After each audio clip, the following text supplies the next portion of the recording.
Hello there everyone, it is Toby from TIJ Music and welcome to a brand new video. Today it is time for a follow-up to my previous video, which was my favourite albums of 1976, whether they be studio albums or live albums. I don't think there are any live albums in the 76 selection, but there are 2 live albums in the selection today. So plenty to get excited for. Today we are looking at my favourite studio albums and live albums of 1977. There are 10 on the list today, and much like in 1976, I'm going to be going through them in chronological order, so looking at their release dates and going through them like that, and then at the end of the video, giving you, pardon me, my top 3 albums of the year. Now, I've got the vinyls here.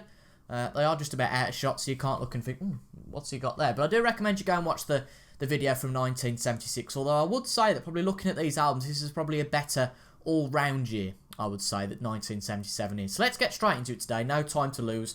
The first one, unfortunately, I haven't got on vinyl. I've got 7 out of the 10 of these on vinyl. I haven't got 3 of these albums. And we start with something that, being a Pink Floyd fan, has obviously got to be in this list, and that is Animals, released on the 23rd of January 1977. So on side 1, we've got Pigs on the Wing Part 1, and the fantastic Dogs. And then on side 2, we've got Pigs, 3 different ones, Sheep, and Pigs on the Wing Part 2. An absolutely fantastic album. One of the best albums of all time, in my opinion, about capitalism and putting people as sheep, who obviously follow the leaders, the dogs, and pigs, the different people in business. And if you want to see a real analytical review of that, Wikipedia and other sites are brilliant to go into to look at the meaning of the album. But musically, it is fantastic. I think it's Pink Floyd at their darkest. I really think it is. It's Pink Floyd at their darkest, their most raw, really nasty, aggressive sound.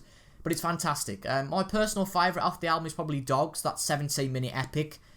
All 3 of the tracks, the book ended by Pigs on the Wing, Part 1 and Part 2. But the 3 big tracks, Dogs, Pigs and Sheep, are all over 10 minutes in length. So absolutely magnificent songs. Big, long songs, and sometimes songs go on a little bit, but in the case of these 3 absolutely fantastic songs, I actually listened to it before I went to bed a few nights ago on my headphones, and it's as fantastic as ever, particularly in that surround headphone environment. There's so much going on, and musically, Pink Floyd, without a doubt, one of the best bands of all time, so might well be in my top 3. Secondly, we have a live album, and again, I said this wasn't all going to be hard rock and roll. This is Love at the Greek by Neil Diamond, recorded live at the Greek Theatre in Los Angeles. Now, it's Neil Diamond's 3rd live album. He did release Gold, recorded live at the Troubadour. His first live album, which he recorded at the Greek Theatre, was Hot August Night. And then he released this one in 1977. The CD has a different sequence of songs and leaves out some songs which I don't quite get. I think it leaves out The Last Picasso and Longfellow Serenade. In fact, I might have Love at the Greek on my phone, the music version. So let's just have a quick look at what the difference is between the 2. Love at the Greek. Have we got it? Yeah. So the vinyl version has Street Life, Kentucky Woman, Sweet Caroline, The Last Picasso and Longfellow Serenade. However, on the CD version, the last 2 tracks are omitted, go straight into side 2. And then I think it's all the same. It doesn't include the Jonathan Livingston Seagull epic on side 4 either, so a bit bizarre considering that usually the LP is shorter and the CD album is longer, but this is a double LP. On side 1 and side 2, Street Life, Kentucky Woman, Sweet Caroline, The Last Picasso, Longfellow Serenade. Side 2, Beautiful Noise, Lady-O, Stargazer, If You Know What I Mean, Surviving the Life, all tracks from Neil's Beautiful Noise album. Side 3, Glory Road, Song Sung Blue, Holy Holy and Brother Love's Travelling Salvation Show. And then on side 4, the whole Jonathan Livingston Seagull epic, followed by I've Been This Way Before, the final track on the album. It's a brilliant live album, not quite as good as Hot August Night, I think, but it's certainly a good one. Again, on the front says includes Sweet Caroline, Beautiful Noise, Songs from Blue, Holy Holy, and If You Know What I Mean. It's really got a compilation of songs from the last few albums, being Beautiful Noise, Serenade as well. Obviously a few of the older ones, Sweet Caroline, Holy Holy, etc. But a good live album nonetheless. That was the 4th of February, if I didn't say it before. So fast forwarding 2 months to the 8th of April 1977, another band which I included on the previous video, and I don't know what's better out of this album and the previous album. This again released on the Gull label, I believe. I think it was the last Judas Priest album to be released on the label. Or was it CBS by this time? I think it might have been CBS, perhaps just Rock-A-Roller and Sad Wings released on Gull. Of course, I'm talking about Judas Priest, sin after sin. Really good album, particularly side 1, Sinner, awesome. Diamonds and Rust, the classic Joan Baez, or however you pronounce it, that cover. Starbreaker, Rise, brilliant. Last Rose of Summer, a slower track. Let Us Pray, Call for the Priest, Raw Deal, Here Come the Tears, and Dissident Aggressor. Excellent album.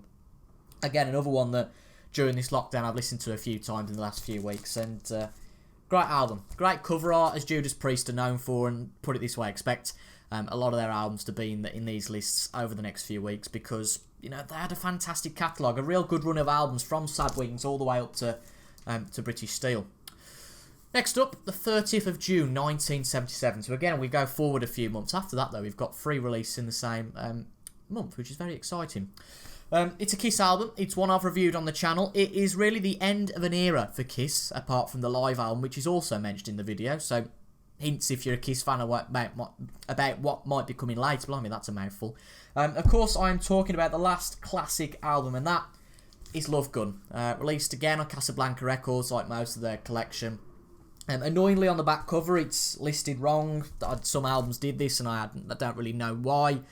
They just put it in a random way around. So let me think. It's I Stole Your Love, Christine 16, Got Love for Sale, Shock Me, the first Ace Frehley vocal, of course, and then Tomorrow and Tonight, not one of my favourites. And then on side 2, the title track, Love Gun, Hooligan, Almost Human, Plasticaster, and the god-awful Then She Kissed Me. But apart from that, it is a very, very good album. It gets a lot of slack, this does, for apparently being a bit poppy, but I have to say, apart from the odd track, I really beg to differ. I disagree on that one, but great cover. Again, some of these hard rock albums have got brilliant covers.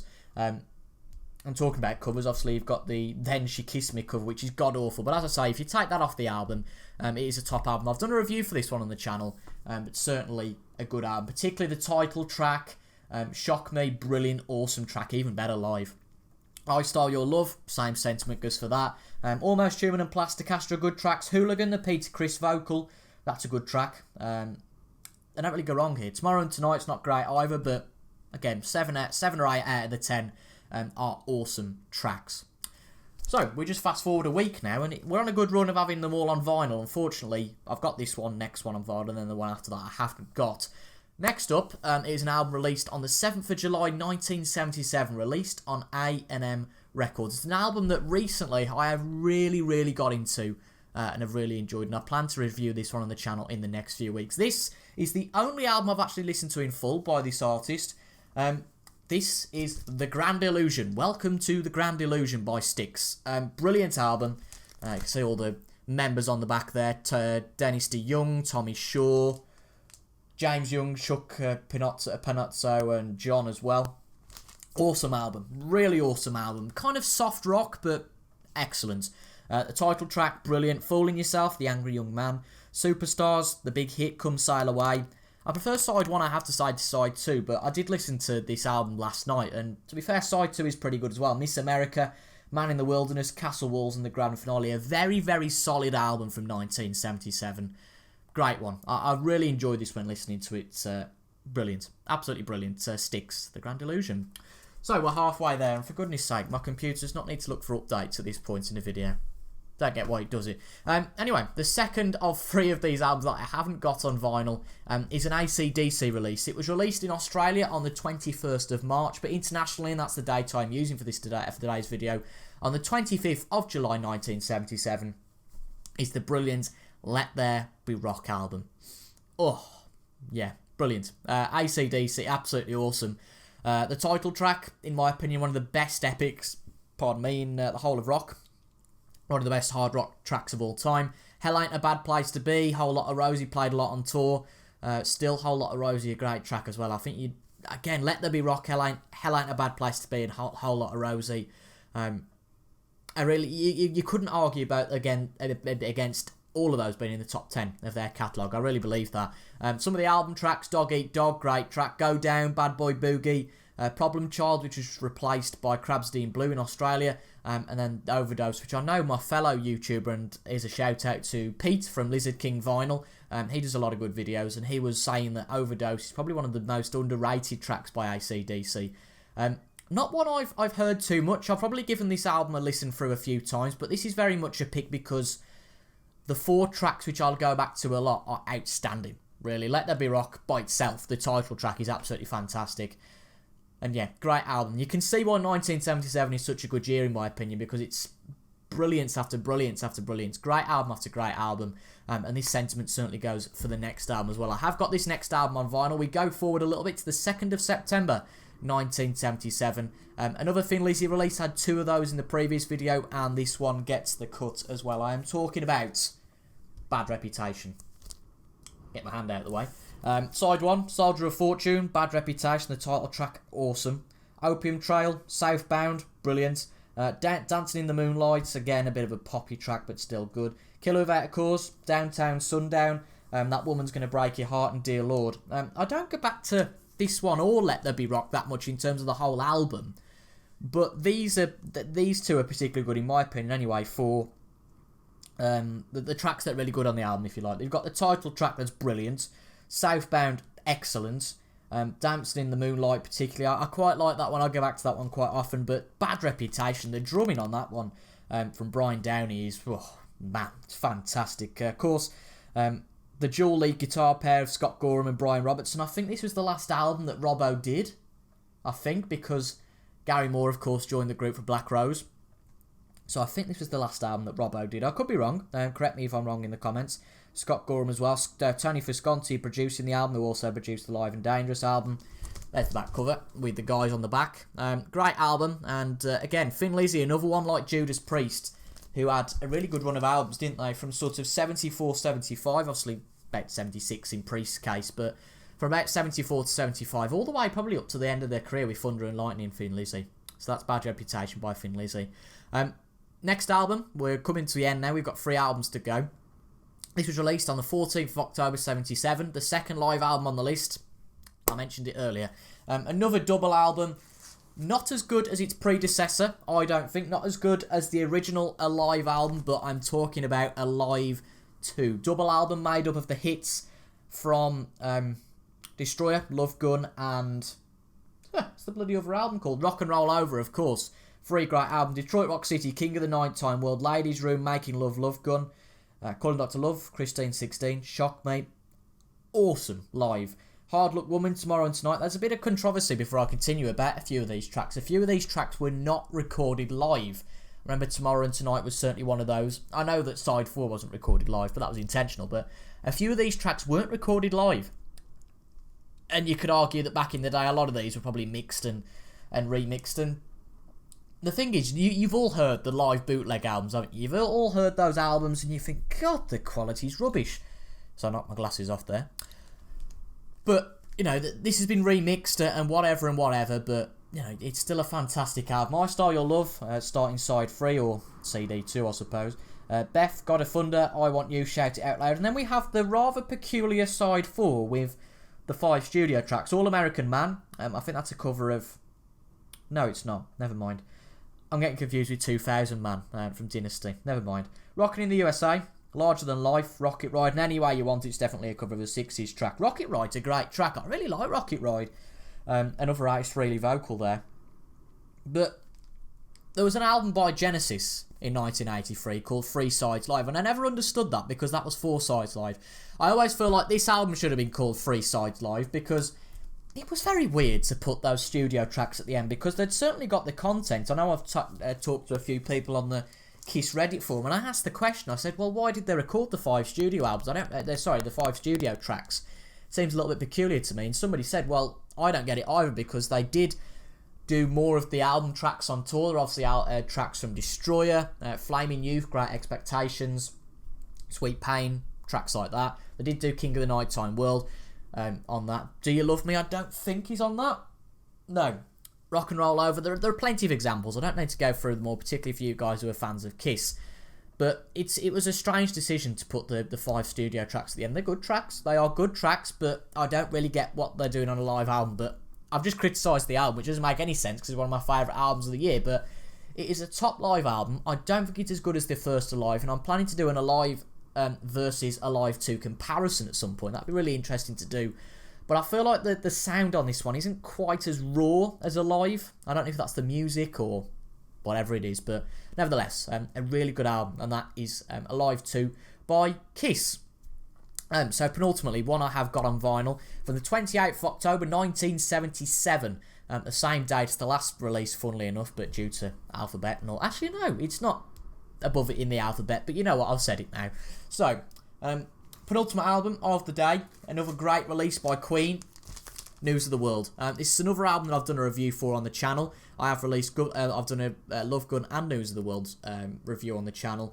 And I have to say, since I've done my review, my thoughts have changed a little bit on the album. Just wanted to get this out because it's the classic, it opens down, which is pretty rare for an LP, but pretty cool. It's really nice artwork as well. That whole science fiction look that Roger Taylor had as well on his Fun in Space album. Absolutely fantastic. And that bottom picture, I think that was the front cover for the We Will Rock You, We Are the Champions single, or maybe the back cover. It's certainly featured on there somewhere. I know I've seen it on somebody's video, but my thoughts have changed on a few tracks. All Dead, All Dead. I've got into that one. I said I wasn't too keen on that before. My thoughts remain, though, about the last few tracks.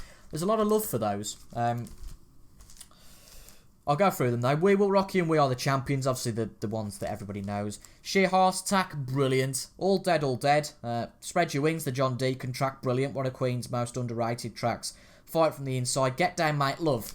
First 7 tracks, excellent. Sleeping on the Sidewalk, I'm not a fan of. Who Needs You, It's Late, and My Melancholy Blues. I'm not a fan. I'm not a massive fan, I have to say. And I know it sounds ridiculous because these are meant to be my favourite albums of the year. But, again, there's some absolutely awesome tracks on here, particularly Get Down, Mate, Love, banned by the BBC, as well as a few tracks in the next album I'm going to mention. Hint, hint. Probably banned by all the radio stations. Fight From the Inside, one of the most underrated. I feel like this is probably... And I say in my subtitle in the video, it's Queen trying to compete with punk. After a Night at the Opera, which was, you know, massive production and all that, this was very much a stripped down album, and I really liked that fact about it. We Will Rock You, it wasn't Roger Taylor's drums, I don't think. It was kind of that sound. I don't know, actually. I think it's either a myth, it's either a well-known myth, or it's something, I know I've heard it before, that the drums for We Will Rock You weren't on the drums, they were actually just tapping on the ground or something like that. But because it sounds like drums, it's often misinterpreted as drums. I feel like that's something that's in my brain for a reason. We Are the Champions, great track, and absolutely fantastic tracks on here. Sheer Heart Attack, some of the more heavy rock tracks are absolutely fantastic. So penultimate album of the day, News of the World by Queen. Final album though, which I unfortunately haven't got on an LP format.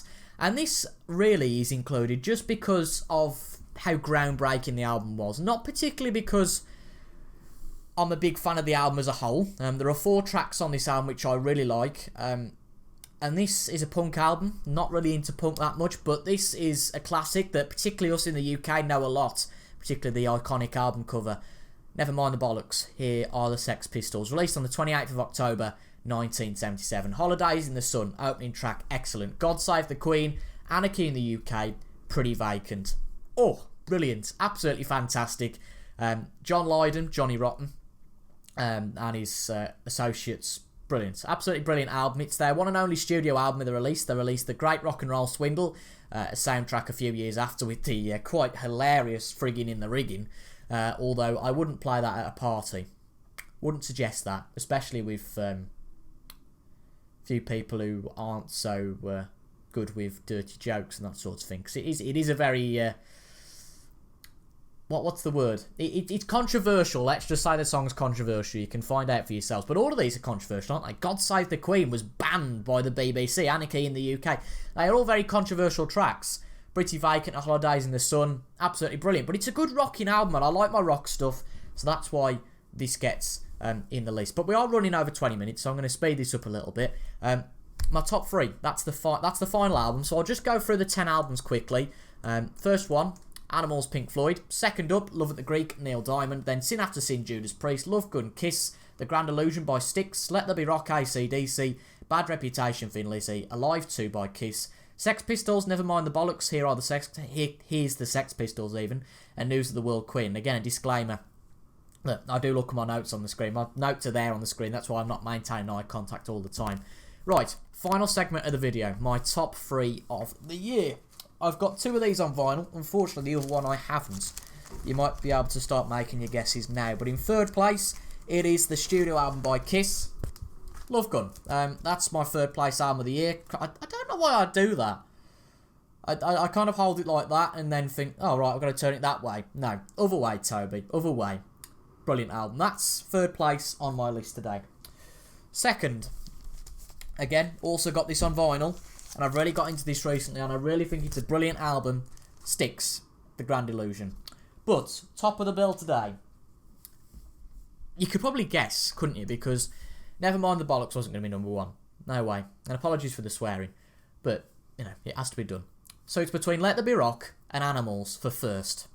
Now, I think I would place one of these in fourth. The other one that hasn't been picked, so I'd put that in fourth.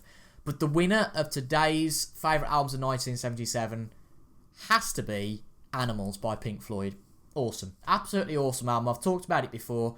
Dogs, pigs, sheep, consistent, fantastic. I've also done an album review for that on the channel, so I recommend you checking out my Pink Floyd Animals review, Love Gun Kiss review, and Queen News of the World review. I'm planning to do a review particularly for The Grand Illusion soon as well.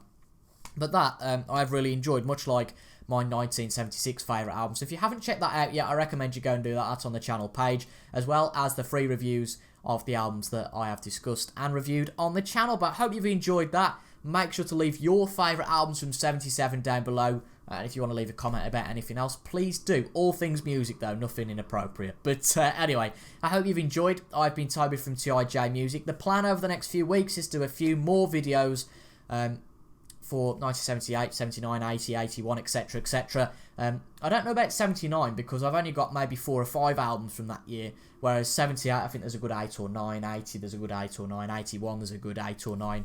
And that's a nice list, but 79 there's only 5 or 6, so not sure whether I'm going to do that one or not yet. But as I said before, if you enjoyed, leave a like on the video. It really helps more people to find the channel and build more of a community around here, which is fantastic, because I'm really trying to work hard on this music channel at the moment, so would appreciate you leaving a like. It's a free way to show your appreciation, so that would be excellent as well. Leave a comment as well if you enjoyed, and subscribe for regular music content. Apart from that though, I've been Toby from TIJ Music. Thank you very much for your company today, and I will see you all in the next video. Goodbye for now.